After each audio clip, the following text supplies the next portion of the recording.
Come study with me on the last day of the Easter break. Java tutti al meming clavation. Tinegaro Easter break jump a year now so yet. So now we're going to the library. Salo or calo. Library to our returning on Satalupa me. Allow me to like a pitaba all. Paviam Yumaga University campus Tiamia Piperno. Tabi me center much your library you be Miazon top your pare. Paules or library at Lavio. Italy 5 go like Hansa Visale. Pulo chinsi pauti bono. The city center မှာရှိတဲ့ Central Campus ကအရန်ကိုကြာနေပြီပေါ့နော်သူတို့ပြောတာတော့1362ခုနှစ်ကလေးကစပြီးတော့ဖွင့်တယ်လို့ပြောတယ်ဒါပေမဲ့ကျောင်းက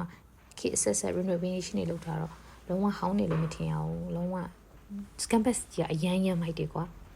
ဆိုတော့ကိုရဆလုပ်ပါမယ်ခါတိုင်းဆိုရင် economics department က library ကိုသွားတာအများကြီးဒီနေ့တော့ဒီ law department ကဒီ library ကိုသွားခဲ့ရပေါ့နော်ကိုယ့်ရဲ့ engineering campus ကတော့ဘာအဝေးကြီးပဲ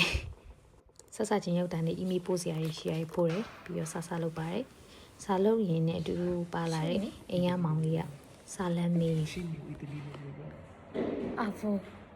avocado ဖင်းနှလုံးနဲ့မလား avocado အိမ်ရ flat မေးမောင်လေးကိုလည်းစာတူတူလုပ်ကြမယ်ဆိုပြီး library ကိုမရမကဆွဲခေါ်လာသူကလည်းစာရမ်းလုပ်တဲ့သူတွေပါအဲ့တော့နှစ်ယောက်သားအခုက Italy pronunciation ကိုနှစ်ယောက်သားသူလေ့ကျင့်နေကြ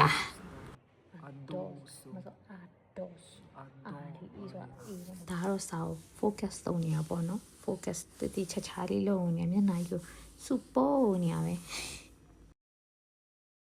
ဒီရပိုင်းနေလိုက်ပြီးမှပဲစာသွားလို့ဖြစ်တာများတယ်ပေါ့နော်အိမ်မှာဆိုရင်စာလေးနိုင်ခွဲလောက်လုပ်ပြီးလို့အော်နားမေးဆိုရင် green board ရောက်သွားရောလိုက်ပြီးမှရောက်တော့ green board သွားလို့မမြင်ရတာနော်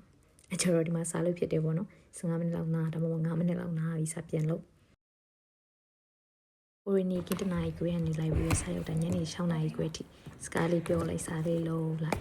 တိုင်မင်းလိုက်နဲ့6နာရီခွဲတော့ကျမတို့ပြန်ကြမယ်ပေါ့နော် No,